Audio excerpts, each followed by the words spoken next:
You know, the canals and rivers, there's 2,000 miles of them.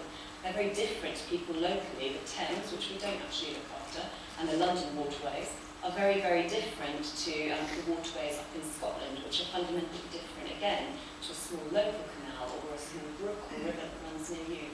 People have very different associations with the water that's close to where they live. So do we really want one brand? And in the end, we decided that we did. We also really wrestled with who are we positioning at. British Waterways have never sought to promote its brand as a consumer brand. Its only real target audience was commercial entities and other government bodies.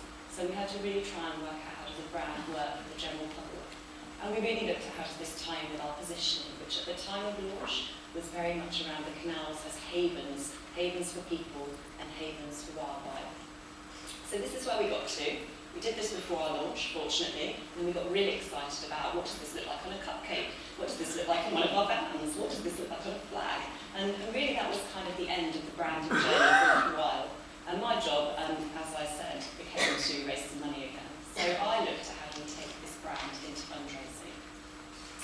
So as I mentioned, right at the start, several years before we became a charity, some work was done with KPMG to look at a fundraising model for the trust. So I didn't write our fundraising strategy. It's the only strategy I've ever inherited from some management consultants and accountants. And they decided that the best way for us to fundraise was face-to-face, which you might raise some eyebrows at, but we are owners of 2,000 miles of land. And if you're on our land, we can fundraise there without any other charities fundraising, and we can have a conversation with you about why you're on our land and what you're enjoying and what you're loving at the time. So I developed a proposition which was around canals being better with friends.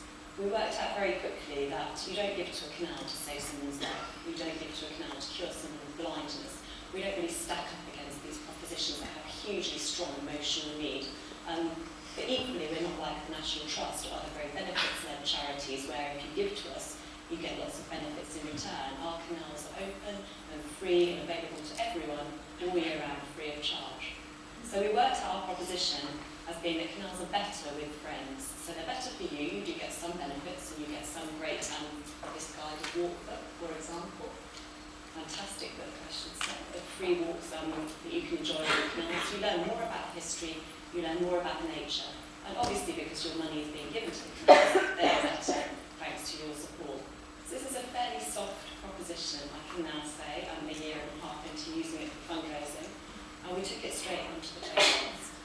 This actually is one of our fundraisers paid for through a fundraising agency, but picking up on what Ken said earlier, there's not a single member of the senior management team at Canal River Trust who has not personally face-to-face fundraised, including Simon, who's not with us, including our chief executive, including our chair of trustees, and including me